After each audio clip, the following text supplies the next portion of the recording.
Jonesy Amanda's cutting room floor. Yeah, yeah, yeah. It's Jonesy Amanda's cutting room floor. Yeah, yeah, yeah.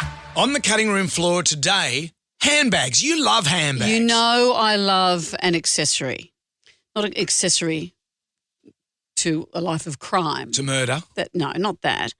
But this is interesting. They say, a company says that it's designed some leather that has been synthesized from the DNA of the Tyrannosaurus rex.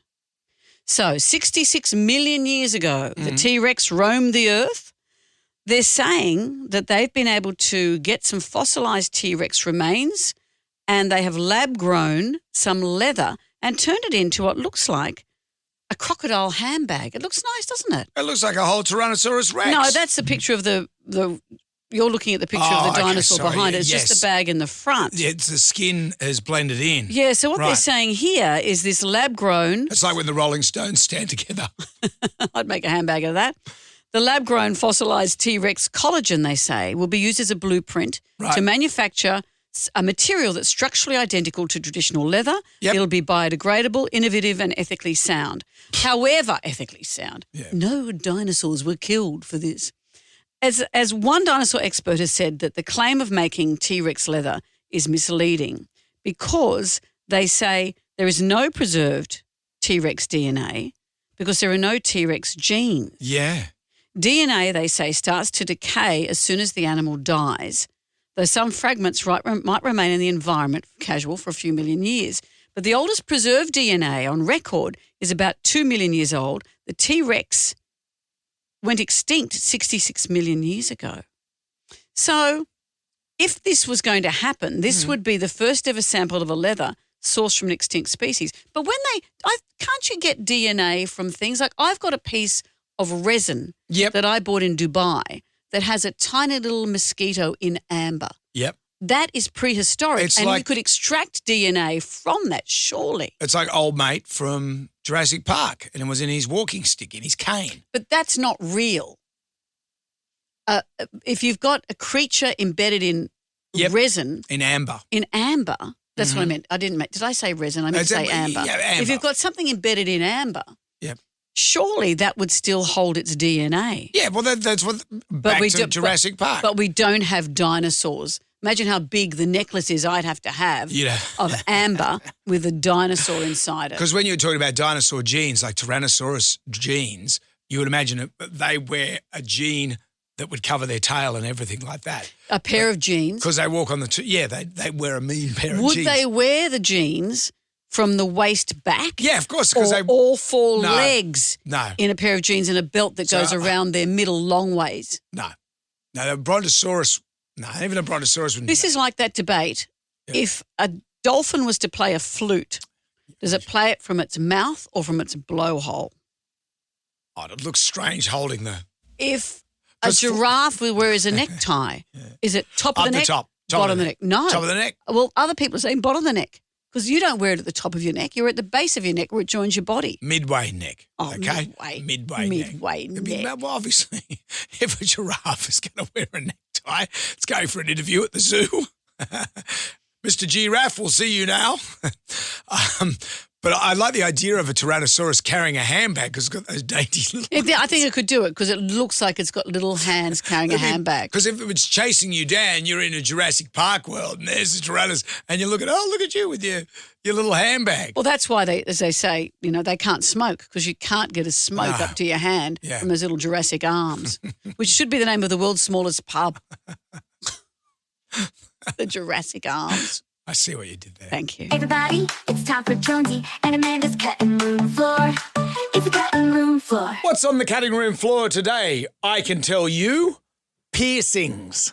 Do you still have holes in your ears? Not your ear holes, your earring holes. Yeah, probably. Yeah, you can see them, see? How many did you have in that one? I had 3 and 2 or 2 and 3. And when did you stop using them? I had to appear in Fat Pizza.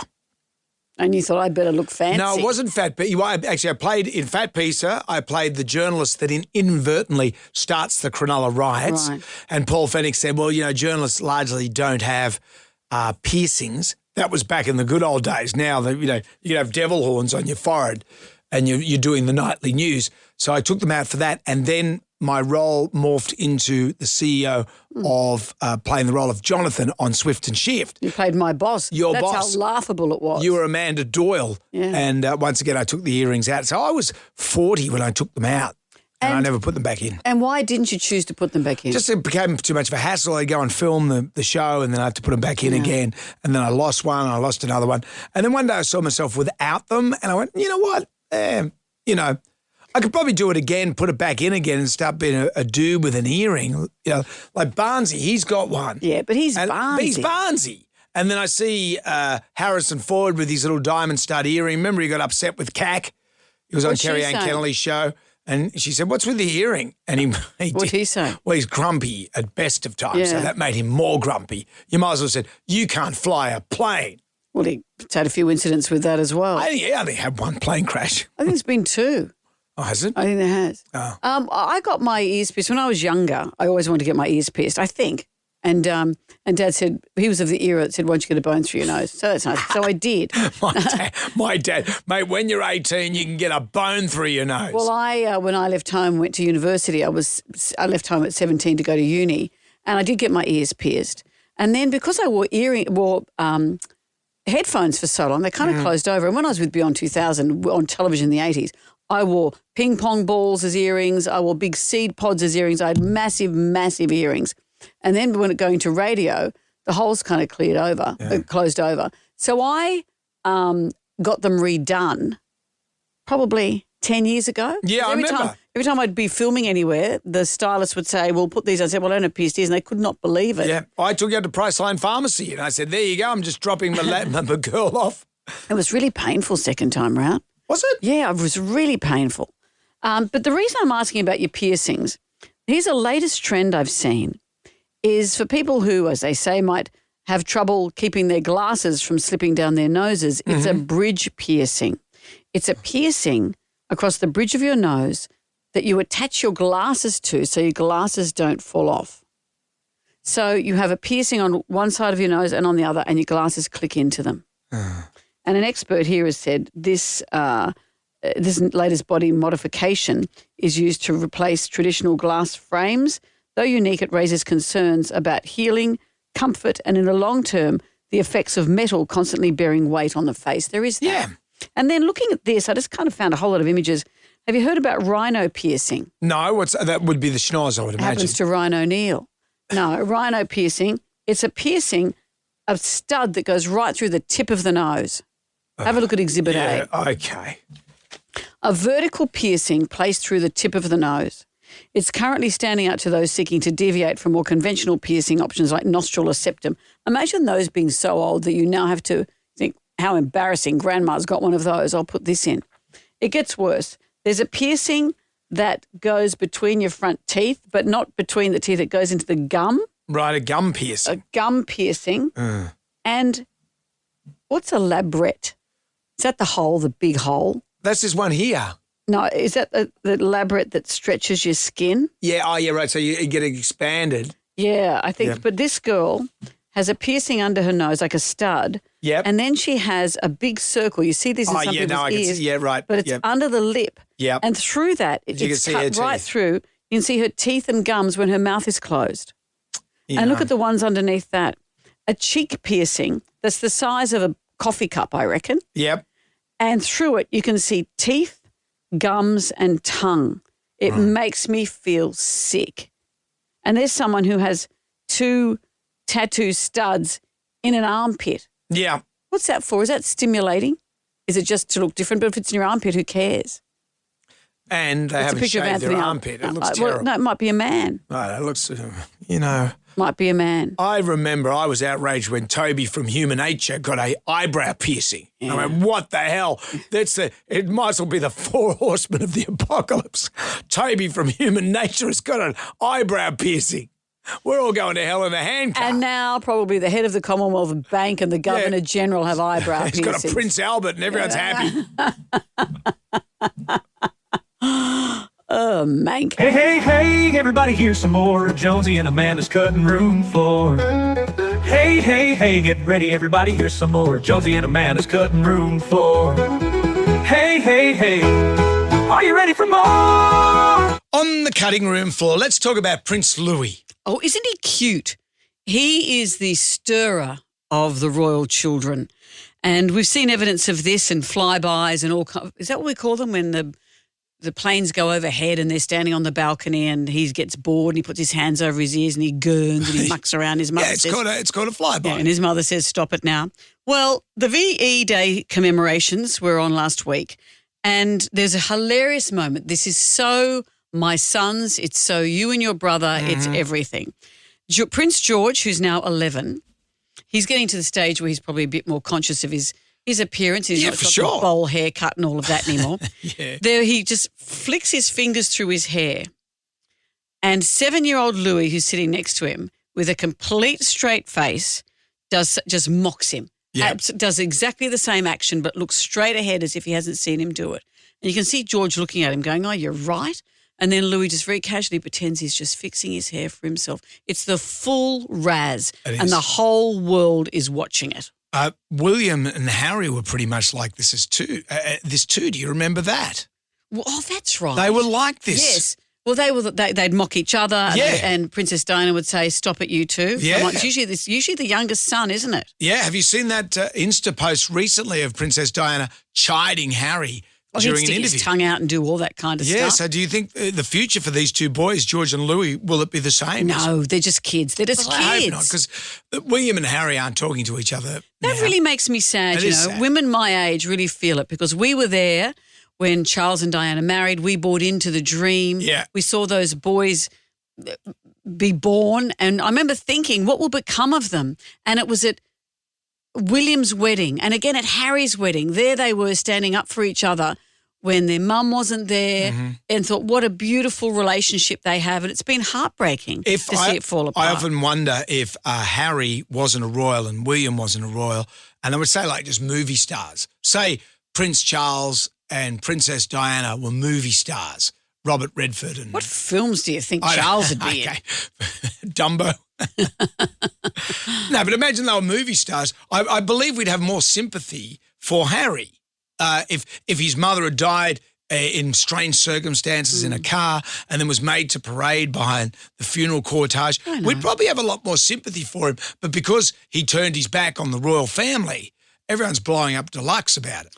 And that old saying, if it doesn't kill you, it makes you stronger, or it will drive a wedge. That wedge is... But there'd be very few people in the world who would understand what it's like to be in the position you're in. Yeah. And that's why it's sad that he can't be there for William, who is in the weirdest position of all. Indeed. And that is a very unique situation that William finds himself in. And that's when Judy takes over everything and the Queen... Judy? No, not Judy. Judy.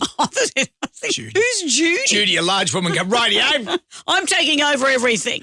Judy takes over everything. And but the Queen in terms of brothers kind of mocking each other and feuding, you know my sons constantly do this. Your boys. Actually, we're coming up to their birthday week. Both boys have a birthday in May. And when they were younger, they had a choice of going out to dinner, what they'd like to do on the night of their birthday. Jack's birthday is first. So he always, I want to go to the restaurant down the road and we get this and this and this. And then when it came to Liam's, Liam said, you know what? Because Jack was saying, why don't you pick this? Why don't you pick this? Liam said, I think we'll just stay at home and have a tuna casserole. We'd never in our lives had a tuna casserole. Neither of them wanted a tuna casserole. Yeah, right. But Liam did it so that Jack wouldn't have something nice for dinner. Yeah, I've seen your boys do this. Oh, it's classic. And Jack's, when they were younger, asking for birthday presents, Jack, I want this and this and this. And Liam, to make Jack look greedy, said, you know what? I don't need anything. I'll have just a piece of string. And a pair of thongs. And that's all I need. That's all I'll have. That's all I need. They laugh about that now, but that's how they were. Yeah, I remember when Jack was into surfing and he said, oh, yeah, I was down at Coogee and the surf was big. He said he was told the guy in the shop that he was surfing some barrels. At Coogee. But there's never been barrels. No.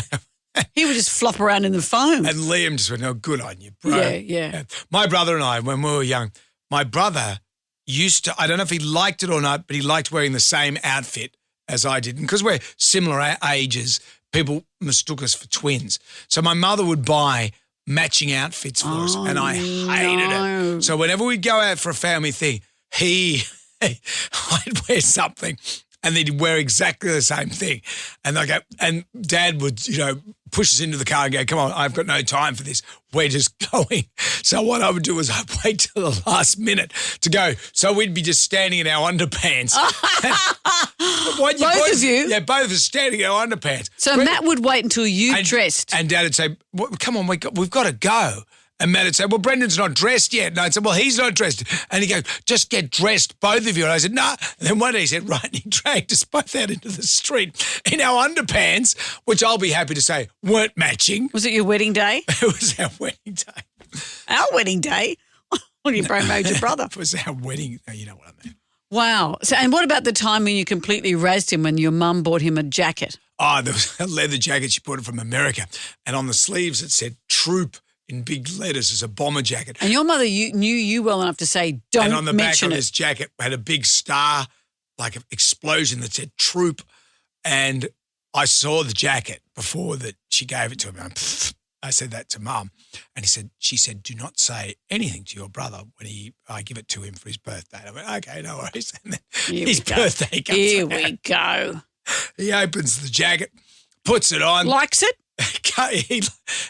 He was looking, you look to your brother for confirmation that it's okay. He walked down the stairs and he goes, what do you reckon? I went, And I said, when's the rest of the troop getting here?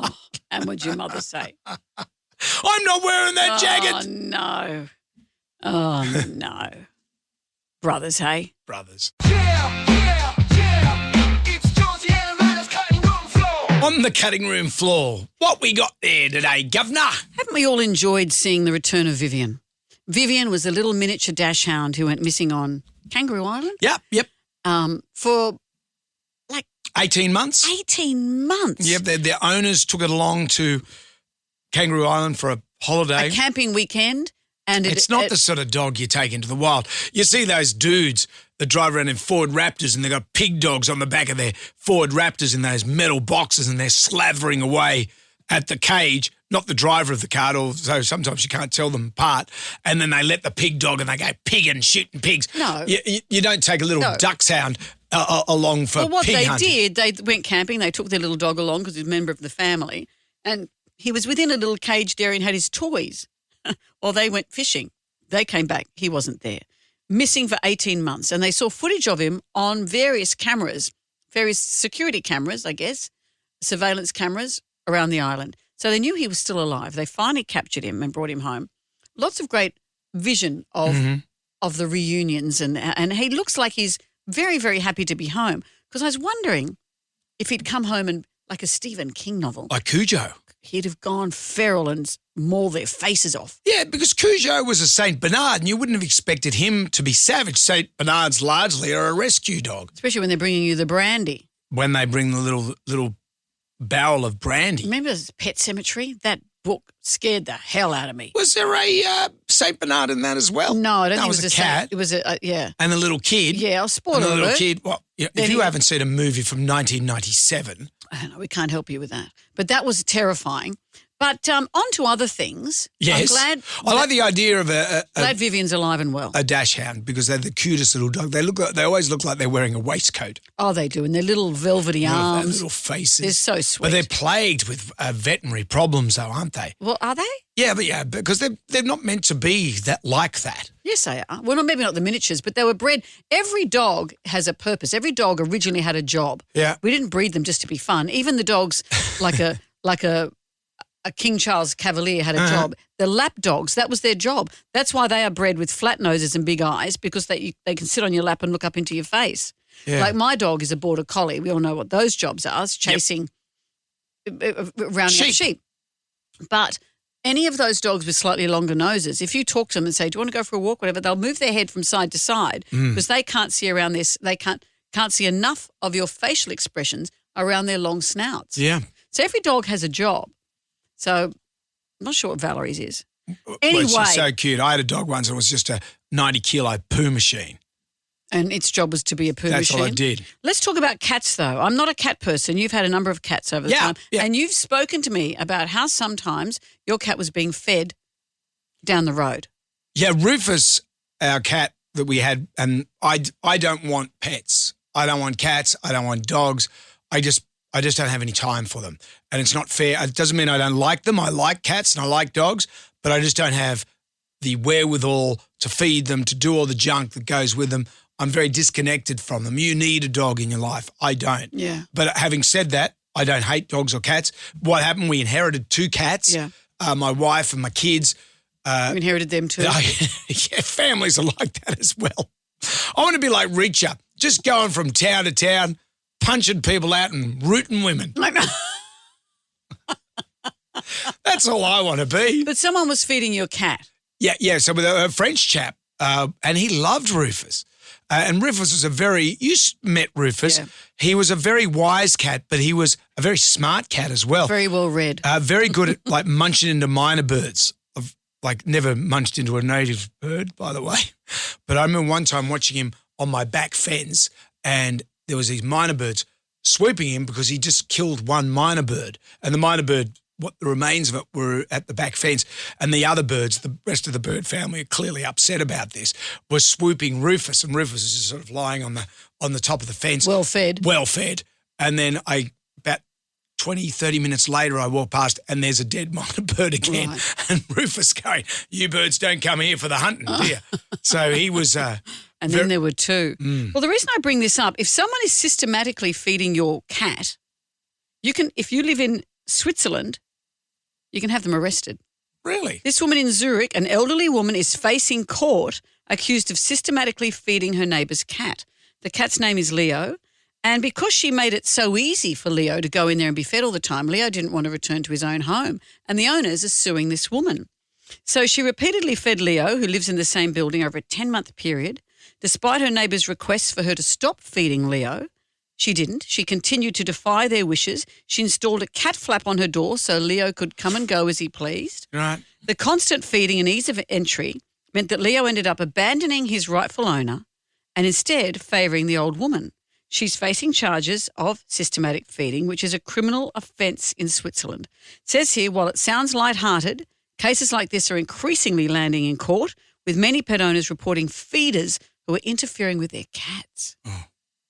Because it's easy to buy a cat's affection. Yeah. Dogs, not so much. Exactly. You know, with a cat, you can buy them off. They just go to the nearest Oh, your place. it's cats, going they to don't feed. care wherever No, the food's coming from. That's right. Yeah, you do not want to interfere with your neighbour's pussy because at the next... has this whole journey At the led next, to this? At the next neighbourhood watch meeting, it's going to be awkward. Right. Is this where you're going for the minor birds? No. No, let's pretend this has never happened. What have you done? Let's No pretend wonder this this has ended up never on the happened. cutting room floor. See, I do something and then you do it worse. You didn't need to do anything. You could have just gone, what an interesting story, and left it at that. What an interesting story. Let's leave it at that. Thank you. Roll the outro. Yeah. It's Jonesy and Amanda's cutting floor. Yeah.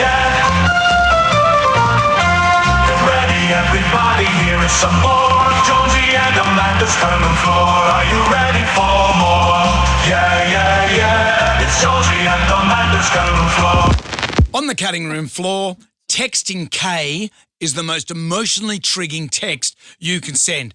This is just dropped. Breaking news. Yeah, apparently a study has confirmed that when you text someone just K, not even just OK is bad enough, but just K, it's the most triggering thing. And this is what's interesting. They're saying that even though all of texting is about truncating language, it can still carry weight and have an impact. Someone said that the thumbs up is passive aggressive. I thought Yeah. that's like, yeah, okay, good on you, job done. I've got the message. It's still a level of being dismissive. You know what I'm like with texts. My friends panic because when they're texting me, they know I like capital letters, full stops, correct apostrophes, all of that stuff. I drive people crazy with my texts. My daughter hates when I put a full stop. Oh, it's so aggressive, Dad. You're so aggressive. And it's just punctuation. And she said, you're being aggressive now. Isn't it funny that if you use normal punctuation, it's triggering? Taking things away just with K is triggering. Yep. You know what I hate? When someone writes an email and signs off with cheers. I do that. You do not. I do. I'm a cheers. No. Yeah, I do. As opposed to what it regards? What would you rather? I do cheers.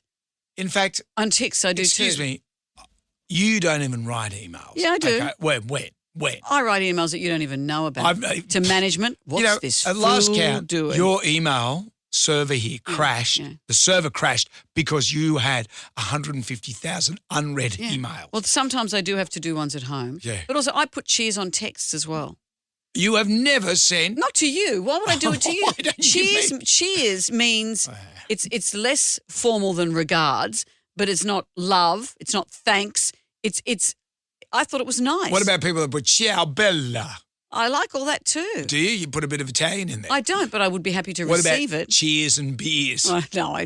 Now you're just being stupid. Cheers. What about, okay, away from that, but I've known you since, I've met you in August of 1999, and this information just on drops this now. day in 2025 has just dropped. You know, but this is the casual nature of language now. My friend Anita McGregor is a university lecturer, and she's had to mark people's assignments, all post-grad. So these are people who are in their 20s, they've already done 3 years of study, et cetera, et cetera.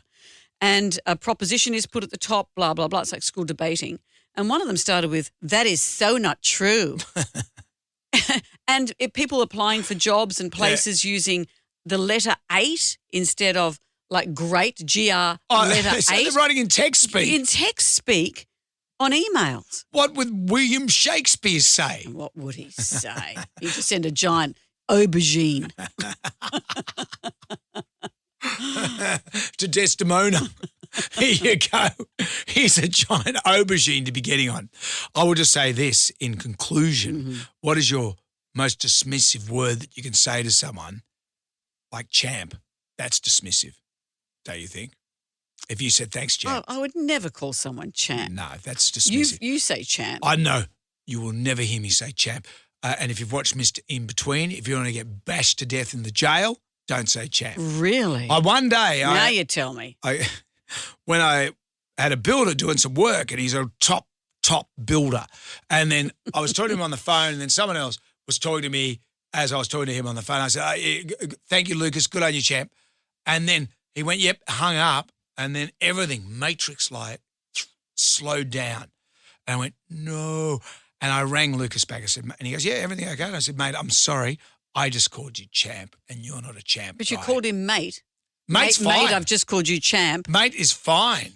Mate is fine. I don't understand why champ's offensive. Cheers. I tell you, you go into jail. Yeah, I will. That's exactly what Go I'll up to do. Bubba and say, "Yeah, thanks, champ," and see how you get on. Okay, that's my assignment for the weekend, and I'm happy. Yeah. Okay, kids, that's it for today. Come back tomorrow for more Jonesy and Amanda's Cutting Room Floor.